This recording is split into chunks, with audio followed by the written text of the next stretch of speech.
देखो, पर कभी कभी ऐसे महापुरुषों का प्रभाव प्रकाशित होता है कि कुल कर्म छू भी नहीं सकते।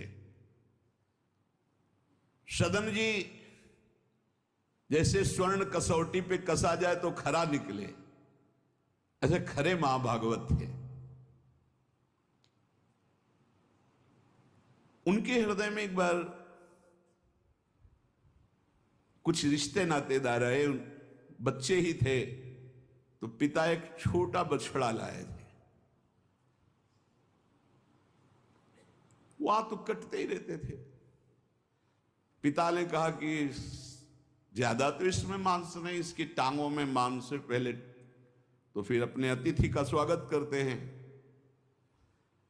सदन जी ने जब सुना उसके पास गए तो लिपट कर रोए, बच्चे थे, बछड़े से कि ऐसा ऐसा मेरे पिताजी कह रहे हैं तुम्हें काटा जाएगा, और ऐसे दुलार कर रहे थे। बछड़े के भी देखा आंसू निकल रहे। हर जीव को पता है, कष्ट का पता होता है।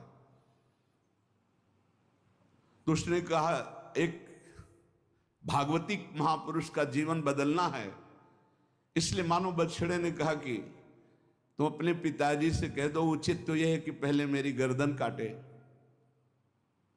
तो सदन जी ने कहा ऐसा क्यों? बोले क्योंकि मैं पूर्व में ऐसा था, तुम्हारे पिताजी पशु थे और मैंने इनकी गर्दन उड़ाई है, तो मैं अब पशु बना हूं, इनसे कह दो तुम्हें गर्दन ही काटनी चाहिए, पहले जिंदा टांग मत काटो, मैंने तुम्हें इतना कष्ट पूर्व में नहीं दिया था, सीधे गर्दन काटी थी। इसका मतलब जो कर्म किया जाता है उसका फल मिलता है पक्का। मैंने पूर्व में तुम्हारे पिता की गर्दन काटी थी इस जन्म में, इसीलिए मुझे पशु बनना पड़ा, और तुम्हारे ही पिता मेरी गर्दन काटेंगे पक्का, तुम रोक नहीं सकते क्योंकि वो विधान है। पर वो पहले टांग ना काटे, पहले गर्दन काटे, पहले टांग ना काटे, पहले गर्दन काटे। अब ये घटना उनको बहुत छुई। जीव को अपने कर्म का फल भोगना पड़ता है जन्म जन्मांतरों में। बच्चे ही थे, कुछ संत मंडली जा रही, यही है मत की रति गति भूति भलाई, जब जे जतन जहां जे पाई, सो जानो सत्संग प्रभाव। सत्संग का एक अमोघ प्रवाह होता है। वो संतों के सामने गए, चरणों में लौट गए, बालक थे। संत जनों ने उठो उठो बच्चे, तो रोते हुए बोले कि हर कर्म का फल जीव को भोगना पड़ता है, कोई ऐसा साधन है जिससे कर्म का फल ना भोगना पड़े और जीवन मुक्त हो जाए, जीव मुक्त हो जाए? उनका भगवान का निरंतर नाम रटना, श्री हरि हरि नाम निरंतर रटे और स्वयं किसी जीव को कष्ट ना दे और संतों का संग करता रहे तो जीवन मुक्त हो जाएगा। बस छोटे से बालक सदन जी में बात बैठ गई, बस अंदर शुरू कर दिया हरि श्री हरि श्री हरि श्री हरि। संतों की बात मान ले तो परम पद जेब में है। अब पिताजी जब तक रहे तब तक वो वध करते रहे जीवों का, लेकिन सदन जी ने कभी कभी किसी का वध नहीं किया। वो कुल परंपरागत मांस खरीद लाते और उसी को मुनाफा करके बेचते और परिवार का पोषण करने लगे। एक दिन ये रास्ते में आ रहे थे तो किसी साधु का बटुआ ढीला होगा तो शालिग्राम भगवान गिर पड़े थे।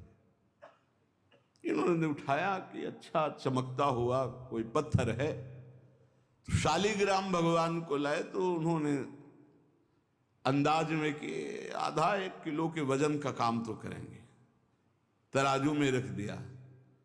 हरि श्री हरि श्री हरि श्री हरि, हर समय नाम जपना, ये तो बचपन से शुरू था संतों की कृपा से, और भगवान से अंदर से समर्पण था। ये नहीं जानते थे कि शालिग्राम भगवान है, देखा ही नहीं था कभी भगवान के शालिग्राम रूप को।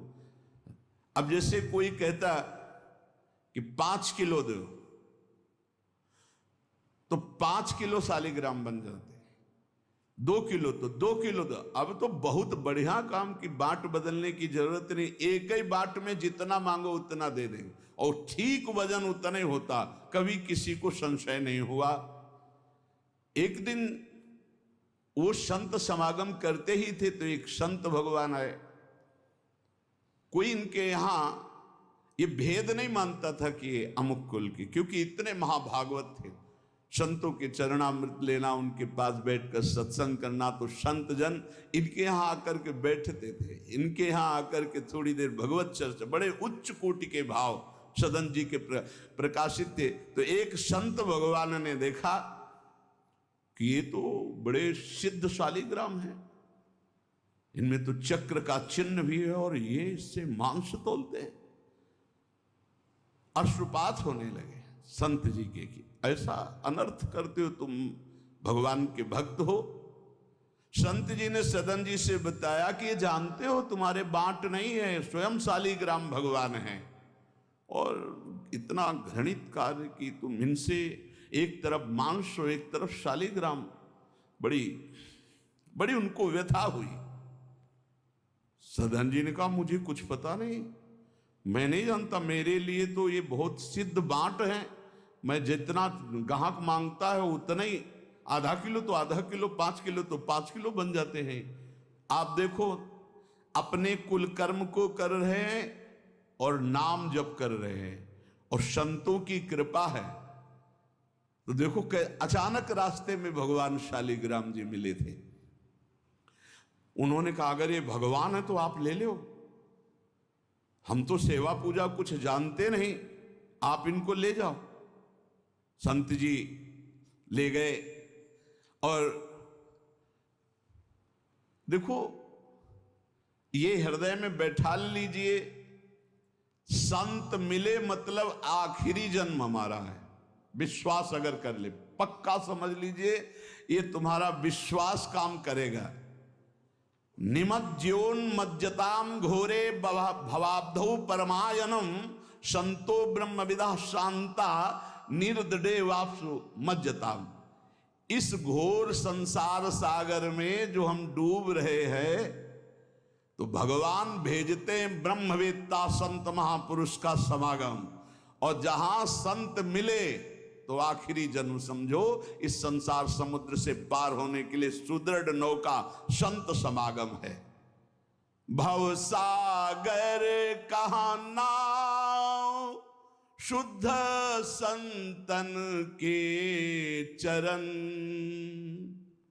तुलसीदास प्रयास बिनु मिलहि राम दुख हरन। संतों के चरणों का सानिध्य मिला तो देखो सदन जी हरिनाम जपने लगे, सदन जी के हृदय में संतों के प्रति प्रियता बढ़ी, शालिग्राम भगवान मिल, सब बानक बन जाता है। अब संत जी शालिग्राम भगवान को ले गए, एकांत में जाकर के भगवान का पंचामृत से अभिषेक किया और इसके बाद वेद की स्तुति की, पुरुष सूक्त, शास्त्र शीर्षा पुरुखा सहस्राक्षा शास्त्रपात। भगवान को बिल्कुल अच्छा नहीं लगा। देखो भगवान प्रीति चाहते हैं, सिद्धांत एक अलग होता है। इसीलिए कल हम ऊपर कुछ साधकों से कह रहे थे कि किसी भी साधक को ठाकुर जी में जिस रूप में आसक्ति हो उसको ठेस नहीं पहुंचानी चाहिए, क्योंकि पता नहीं कितना आसक्त हो, आप देख करके अच्छा चलो, ऐसे नहीं कभी वही ओहो धन्य भाग, कितने सुंदर आपके ठाकुर जी है, बहुत सुंदर, आप खूब प्यार कीजिए, क्योंकि पता नहीं वो कितनी गहराई से प्यार कर रहा है आप, तो उसका हृदय बहुत दुखी हो जाएगा। भक्त का हृदय दुखी हुआ तो आपकी उपासना में फर्क पड़ जाएगा। संत जी को लगा था कि कसाई कुल में जन्मे हैं, मांस का उधर पल्ला इधर ठाकुर, क्या अपराध कर रहा है, उनको ऐसा, और बाहरी दृष्टि में लगता भी ऐसा ही है।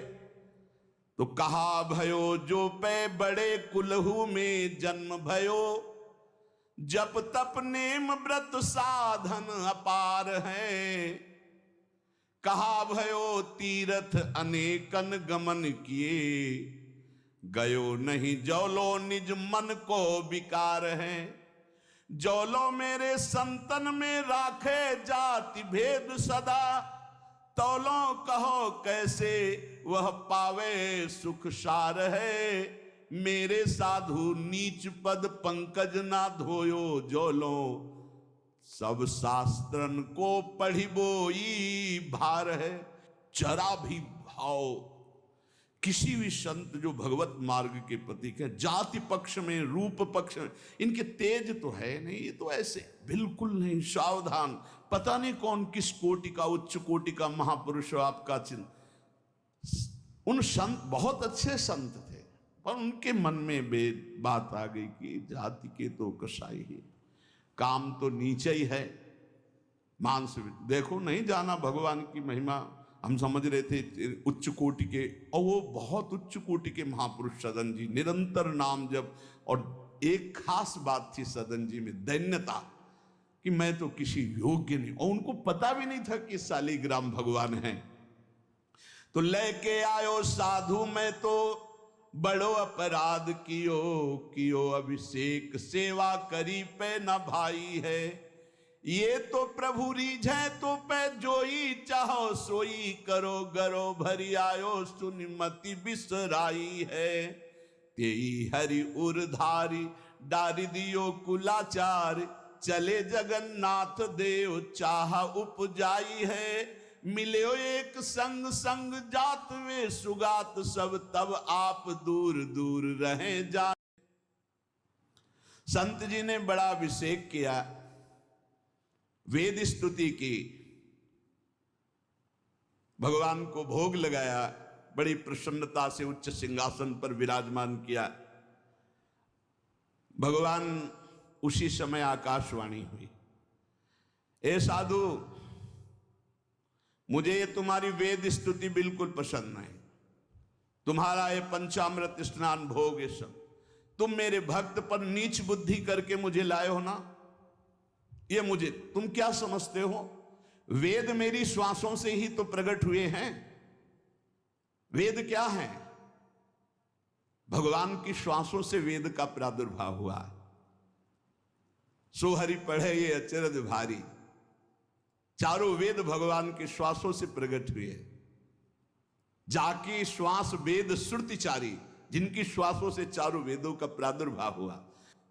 मैं वेद की स्तुति और गंगा जल से उतना प्रसन्न नहीं होता जितना मैं अपनेपन के भाव से, मेरे सदन जी हैं और मैं सदन जी का हूं, मैं बिल्कुल तुम्हारी सेवा से प्रसन्न। मैं अपराध मानता हूं कि तुम वहां से मुझे लाए हो। साधु जी यह बात सुनकर एकदम घबरा गए। शालिग्राम भगवान को लिया, दौड़ते हुए सदन जी के पास गए और गदगद स्वर में कहा, मैंने भारी अपराध कर दिया, ठाकुर जी को अप्रसन्न कर दिया। मैंने आपके प्रति भाव किया कि आप कसाई कुल में आपका अधिकार ठाकुर का नहीं है, इसलिए आप ठाकुर जी को नहीं जानते हो, आप ऐसा ये लो। ठाकुर जी अप्रसन्न हो गए हमसे। हमने तो पंचामृत से, गंगा जल से सब अभिषेक किया, पुरुष सूक्त का पाठ किया, ले इस श्री ठाकुर जी को आप स्वीकार करो। विधि पूर्वक सेवा से ठाकुर जी प्रसन्न नहीं हुए, अपनेपन से। ठाकुर जी को सबसे ज्यादा अपनापन, प्रेम भाव। सदन जी शालिग्राम भगवान को अब जो देख रहे हैं वो दूसरा भाव है। ये भगवान है, मुझे तो अभी तक पता ही नहीं था। साधु जी जब चले गए तो कहा, अब तौलने के काम में तो नहीं, एक सुंदर नवीन कपड़े में ऐसे गले पे लगा लिए, ठाकुर जी गले पे डाल दिए। भगवान रीझते हैं भक्त की अपनेपन की प्रीति में। जो चाहे वो प्राप्त कर सकता है, सिर्फ अपनापन प्रभु को चाहिए। हम यही कहते हैं बार बार कि अपनेपन पे कुल्हाड़ मत चलाओ। विश्वास पर कुल्हाड़ मत चलाओ। साधना बने ना बने, लेकिन हमारे माई श्यामाजू को राज पार हो जाओगे। हमारी बात मान लो। श्री जी सिर्फ अपनेपन को देखती, सिर्फ अपनेपन को। अवगुण करे समुद्र सम गणत ना अपनो जान, राय के संभजन को मानत मेरु समान। श्री सदन जी ने